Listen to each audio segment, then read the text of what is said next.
Baik, Assalamualaikum warahmatullahi wabarakatuh.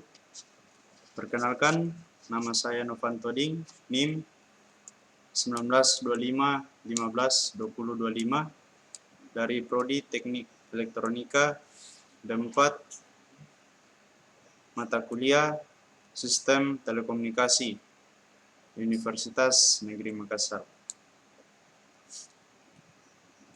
Baik, pada kesempatan kali ini saya akan menjelaskan tentang perkembangan teknologi sistem komunikasi bergerak.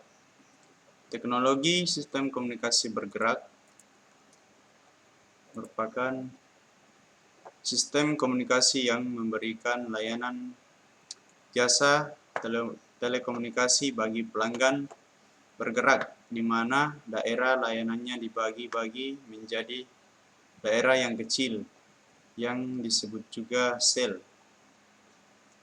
Di Indonesia, perkembangan teknologi sistem komunikasi bergerak sudah sampai pada generasi keempat atau 4G. Baik, langsung saja. Yang pertama, 1G atau generasi yang pertama. Definisi. 1G adalah singkatan atau kepanjangan dari First Generation, yaitu generasi pertama dari teknologi jaringan komunikasi. Pada dasarnya merupakan sinyal radio yang ditransmisikan dalam bentuk analog. Jaringan 1G pertama kali ditemukan pada tahun 1980 ketika AMPS di Amerika Serikat bekerja sama dengan TACS dan NMT di Eropa untuk membuat terobosan di teknologi jaringan. Karakteristik jaringan analog adalah sinyal data dalam bentuk gelombang yang kontinu yang membawa informasi dengan mengubah karakteristik gelombangnya. FM atau modulasi frekuensi adalah metode untuk menyampaikan informasi melalui gelombang pembawa dengan memvariasikan frekuensi. Jenis-jenis 1G. Yang pertama AMPS atau Advanced Mobile Phone Service atau IS-136. NMT atau Nordic Mobile Telephony, HICAP, ACS, Mobitech, Datatech. Adapun kelebihan dan kekurangan dari 1G. Kelebihan dari jaringan ini adalah merupakan teknologi pertama yang dapat mengirimkan informasi secara cepat ke seluruh dunia. Kekurangan 1G mempunyai banyak kekurangan, seperti kapasitas sistem yang terbatas. Hal ini dikarenakan teknologi multiple aksesnya masih menggunakan FDMA. Hampir seluruh sistem pada generasi ini merupakan sistem analog dengan kecepatan rendah atau low speed dan suara sebagai objek utamanya. Yang kedua, 2G.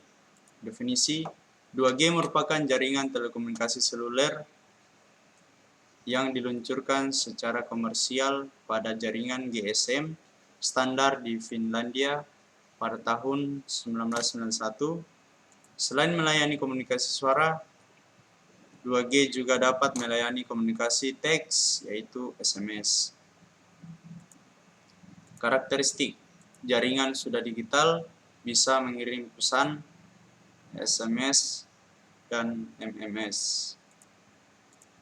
Jenis-jenis jaringan pada generasi kedua.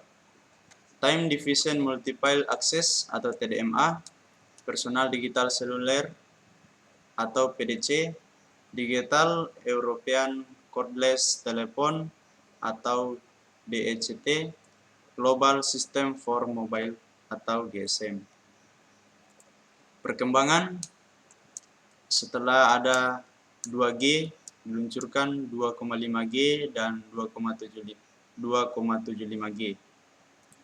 Adapun kelebihan dan kekurangan pada generasi kedua, yaitu yang pertama kelebihan pada generasi kedua ini digunakan sinyal digital, bisa mengirim pesan, SMS, dan MMS. Kapasitasnya juga lebih besar dari teknologi sebelumnya. Kekurangannya, kecepatan transfer data masih rendah. tidak efisien untuk trafik rendah, jangkauan jaringan masih terbatas dan sangat tergantung oleh adanya BTS atau cell tower. Yang ketiga, 3G atau generasi ketiga. Definisi: UMTS atau Universal Mobile Telecommunication Service adalah perkembangan lebih lanjut dari 8G. UMTS sering disebut generasi ketiga atau 3G. Karakteristik: mempunyai kecepatan transfer data sebesar 144 KB per second pada kecepatan user 100 km per jam. Mempunyai kecepatan transfer data sebesar 384 KB per second pada kecepatan berjalan kaki. Kemudian mempunyai kecepatan transfer data sebesar 2 MB per second pada user diam atau stasioner. Jenis-jenis jaringan 3G. Yang pertama, 8G atau Enhanced Data Rates for Global atau GSM Evolution, atau EGPRS, Enhanced General Packet Radio Service. Yang kedua, WCDMA atau Wideband Coded Diffusion Multiple Access, atau UMTS, Universal Mobile Telecommunication System. Yang ketiga, GAN atau Generic Access Network atau UMA, Unlimited Mobile Access.